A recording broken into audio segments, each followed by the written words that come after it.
Hey, everybody. Welcome to the live stream here. We're from Mary Freebet, and we are catching up with one of our favorite patients we've had recently right here. We've got Bruce Roger over in the metro area of Detroit joining on the call right now. Hey, Bruce, how's it going?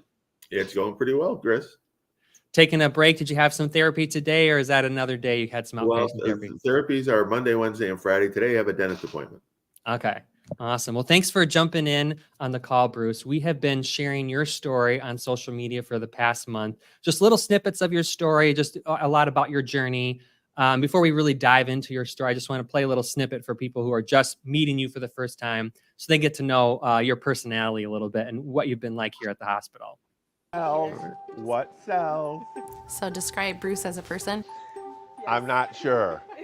To be determined. Bruce is funny. He's positive, motivated. Push. Since he's been here, he's been a staple to having on the floor. Hello, Allison. How are you? One of the first things that I noticed about Bruce was how he hears someone's name and he remembers it. I feel like almost at times he's a coworker here. You got more than one Jake? Come on. I thought I knew everybody. Oh, my word. Yeah, I mean, Bruce is he's such an easygoing guy. He's constantly telling me, yeah, what should I be doing when therapies are done? He definitely has a great sense of humor. He makes every session fun. I didn't get to watch any Bluey today, so. Even if things don't go right, he's just always found a way to make it better. I don't know. I've always been able to see the bright side of it. And they ask me, how do you stay so upbeat? And I go, well, if I'm not upbeat, I would be very, very downbeat. So, Bruce, is that how do you feel after we're kind of watching back, seeing some of the videos from the beginning of that time? I feel pretty good. Yeah. How, I remember all those people well. Good. And I mean, is that true? That kind of attitude and just that interaction with the staff, does this video kind of capture who you are as a person? Oh, sure. Yes, I would say that's pretty accurate. So walk me through a little bit about your injury. So you were living up in Traverse City, and Yes. you had a fall at work, and you had a spinal cord injury. Can you tell me, kind of walk me through what happened? Yes, I was at work. Thank you, Kathy. I was at work and I had a fall, fell face forward. I tripped, went down and had a spinal cord injury. I was unconscious on the floor. I woke up and they said, you had a fall.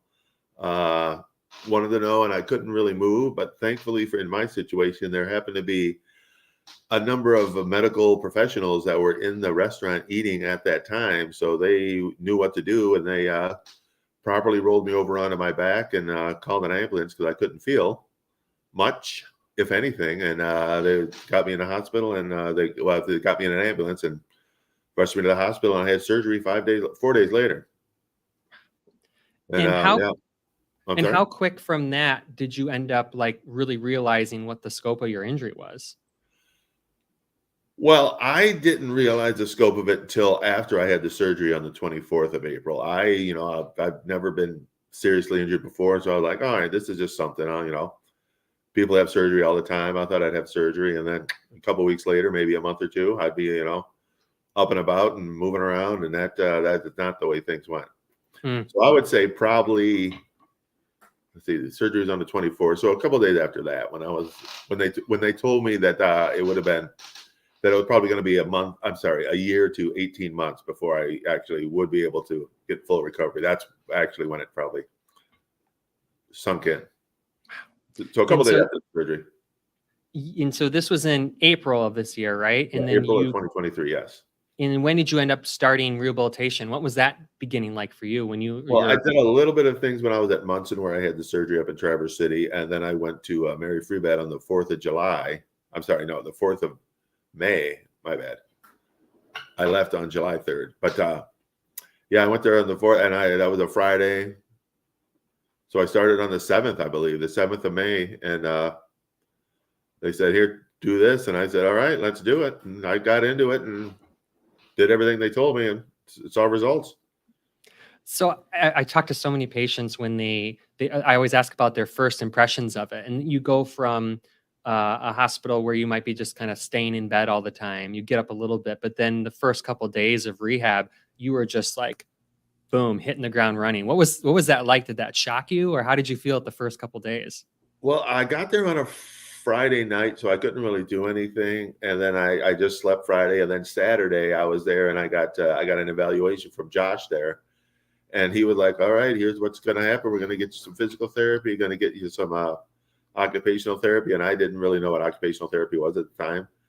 So, and it was like, here's, and I started on Monday, but it was an eye opener just to see what, and I saw the people walking around there, and I got a wheelchair, and that was the first time with a wheelchair. That was a different experience as well. But they just said, do these things. And I was like, all right. They said, this is what's going to get you better. So I did those things.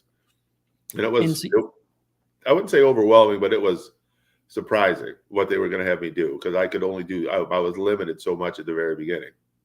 What were you able to do when you first came to the hospital? Because you had a C4, a C3, C4 injury. What kind of motion and function did you have?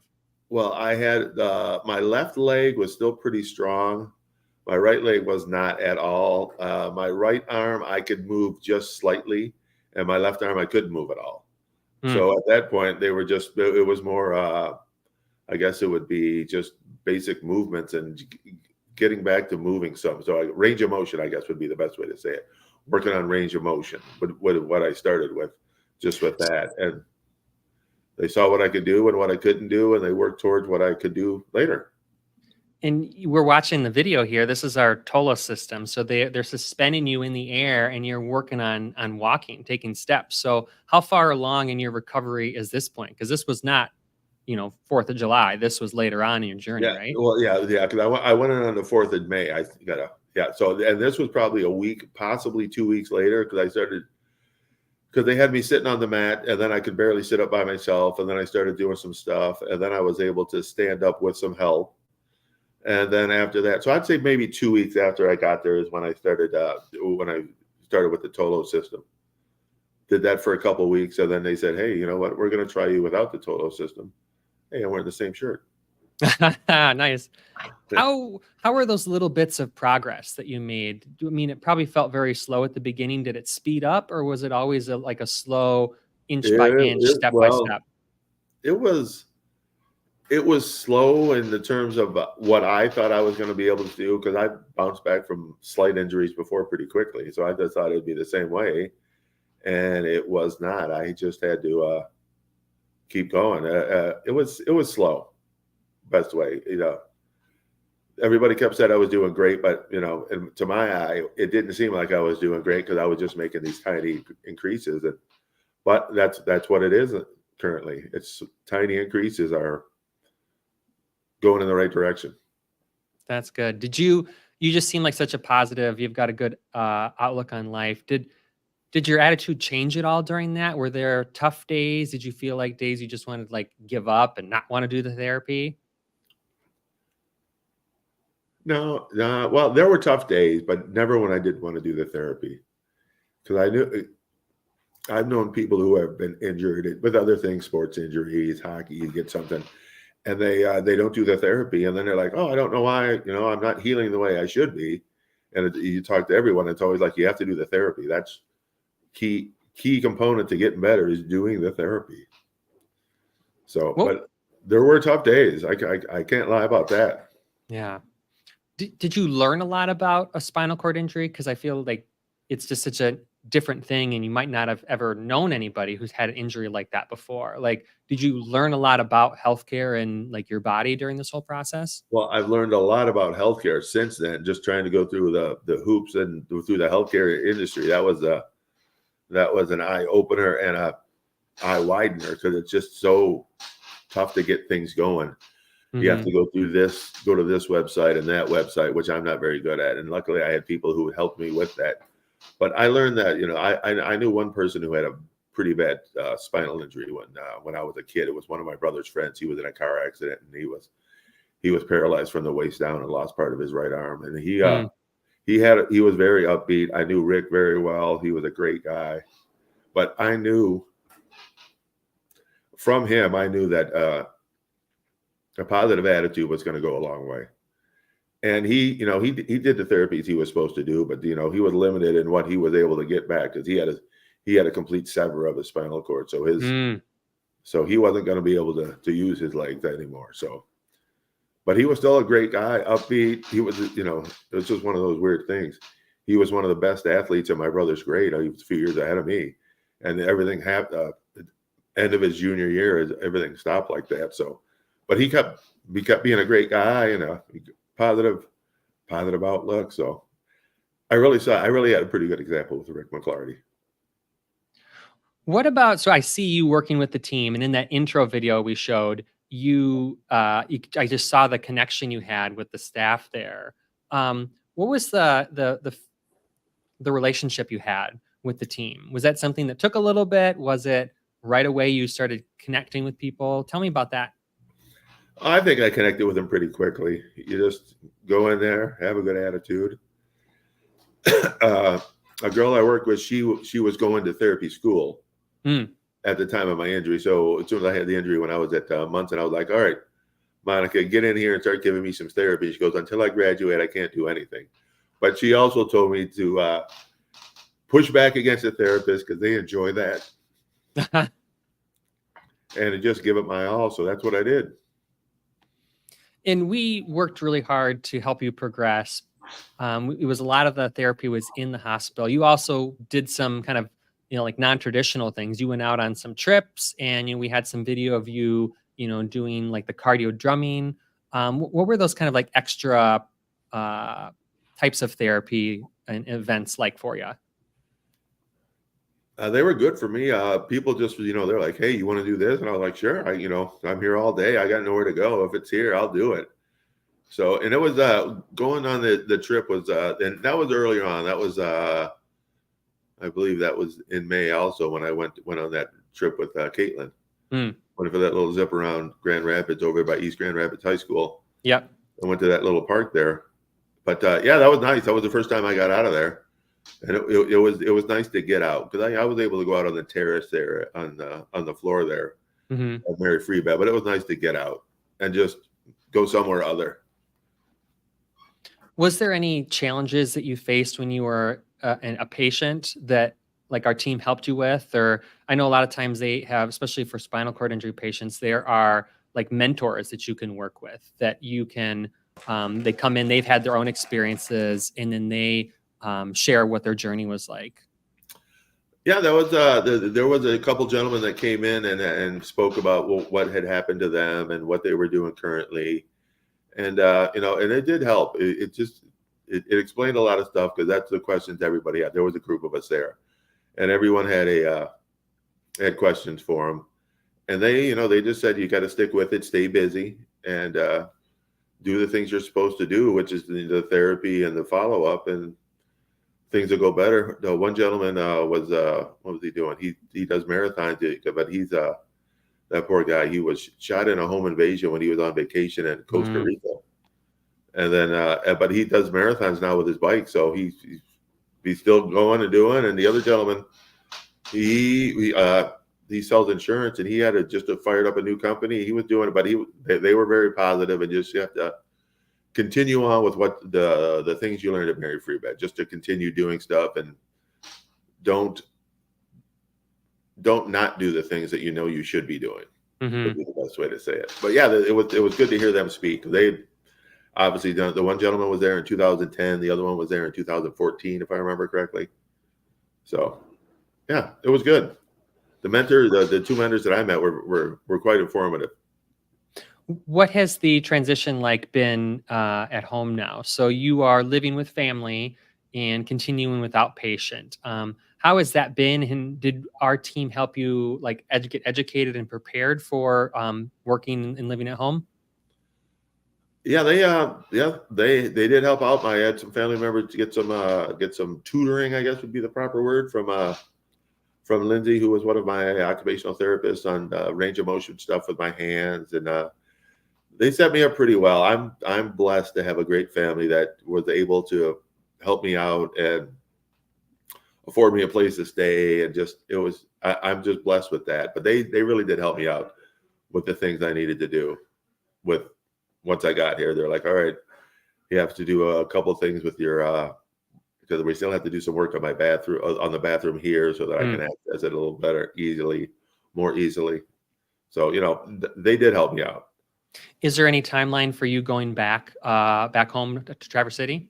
Well, my apartment is 20 steps up, so I've been working Okay. on getting up steps. There's no elevator access. There's a couple different stairwells to go up there, so I have to be able to. So there is truly no timetable with that yet. I did well, through the course they have steps in therapy, and I did I don't know, I did 16 the other day, but not all at once. I just did. hmm So there's truly no timetable on when I would be able to go back there. So your wheelchair is your primary mobility right now, right? Are Yes, it you is. getting up and using? Are you only getting up during therapy? Or are you doing stuff at home, getting out of the chair? I'm getting up and out of the chair with therapy, and I'm doing some stuff at home. One of my Oh, great. cousins was able to get me a tall walker because you can't tell it from the photo, but I'm actually 6'5". Ah, So I needed I a didn't know tall that. walker. The one I had previously was not tall enough, so I was stooped over. Oh, that So doesn't my help. cousin Kathleen was looking on the internet and found a tall one for me, so I've been able to use that as part of my home therapy, standing up, stretching, doing some toe raises and stuff. The things they recommend for me to do at my therapy. So Nice. yeah, Always got to do your homework. That's the number one thing I that always is, got to make sure I tell that people. is the truth right there.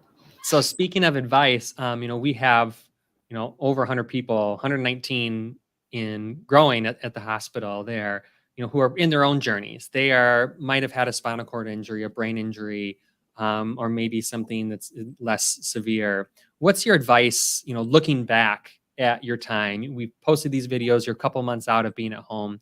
What would you say to those patients in there at where you were before?